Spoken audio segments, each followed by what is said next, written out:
اللہ الرحمن الرحیم۔ السلام علیکم ورحمۃ اللہ وبرکاتہ۔ ناظرین و مستمعین اکرام، آپ دیکھ رہے ہیں RMM ٹیچنگ اسلام۔ میں ہوں راشد محمود مجاہد۔ ناظرین کرام، پتوکی میں ایک انسانیت سوز واقعہ پیش آیا۔ انسانی بے حرمتی اور ایک مسلمان کی لاش کے ساتھ بے ادبی کی مثال نہیں ملتی۔ شادی حال میں پاپڑ بیچنے والا ایک مزدور بیچارہ اپنے بچوں کی روزی کے لیے آیا۔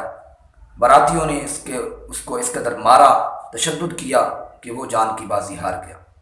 اور اس سے بڑھ کر یہ جس پر انسانیت شرما گئی اور اس نے جانوروں سے بھی بدتر سلوک کیا کہ اس کو مارنے کے بعد اس کو زمین پر لٹایا ہوا ہے اور لوگ کھانا کھانے میں مشغول ہیں۔ ہزاروں کی تعداد میں لوگ تھے اور وہ ہر کوئی مگن تھا کھانے میں۔ اس کی جان نکل گئی اور وہ اس دنیا کو خیر آباد کہہ گیا۔ ناظرین کرام، اسلام ہمیں اس کی تعلیم نہیں دیتا۔ اسلام ہمیں ادب و احترام سکھاتا ہے۔ اسلام یہ کہتا ہے کہ جس نے ایک جان کو قتل کیا اس نے پوری انسانیت کو قتل کیا ہے۔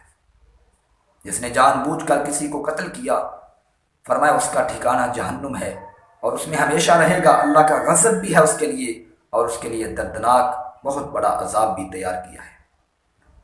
ناظرین کرام، یہی وہ انسان ہے جن کے متعلق قرآن نے کہا ہے اولئک کالانعام بل ھم اضل، کہ یہ جانور ہیں بلکہ جانوروں سے بھی بدتر ہیں، یہ بھیڑیوں سے بھی، یہ درندوں سے بھی بدتر ہیں کہ ایک مزدور اور غریب بیچارہ جان کی بازی ہار گیا ہے اور اس کی لاش زمین پر پڑی ہے۔ یہ لوگ کھانے میں مشغول ہیں، یہ خوشیاں منا رہے ہیں۔ معلوم نہیں ان کے حلقوں سے کیسے کھانا اتر رہا تھا اور کیسے وہ کھا رہے تھے۔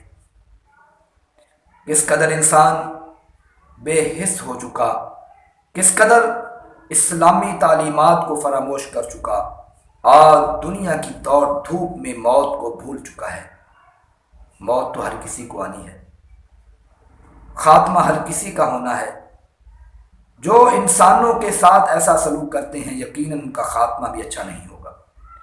یہ مسافر خانہ، یہ دنیا تو ہر کسی نے خالی کر کے جانی ہے، مگر کامیاب وہ لوگ ہیں، کامران وہ لوگ ہیں جن کا خاتمہ بھی ایمان ہو، جو خوبصورت انداز سے اس دنیا کو چھوڑ کر جائے۔ ہمارے اسلام نے یہ تعلیم نہیں دی۔ اسلام کہتا ہے کوئی فوت ہونے کے قریب ہو، فرمایا اس کو لا الہ الا اللہ کی تلقین کرو، اس کی نجات ہو جائے گی۔ اور فرمایا جو فوت ہو جائے اس کی آنکھیں بند کر دو، کیونکہ آنکھیں پیچھا کرتی ہیں جب ملک الموت روح لے کر جاتا ہے۔ اس کی آنکھیں بند کر دو، اس پر کپڑا ڈال دو، اس کو ادب و احترام سے رکھو۔ تو یہ انسانیت کی تذلیل ہے۔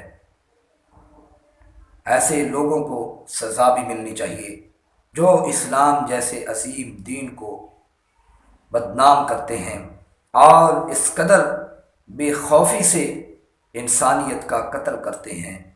یقیناً ایسے لوگ اللہ کے ہاں ذلیل ہیں اور ایسے لوگ اللہ کے مخلوق میں سے بدترین لوگ ہیں۔ امید ہے یہ ویڈیو آپ کو پسند آئے گی۔ لائک کریں، شیئر کریں، چینل کو سبسکرائب کریں۔ السلام علیکم ورحمۃ اللہ وبرکاتہ۔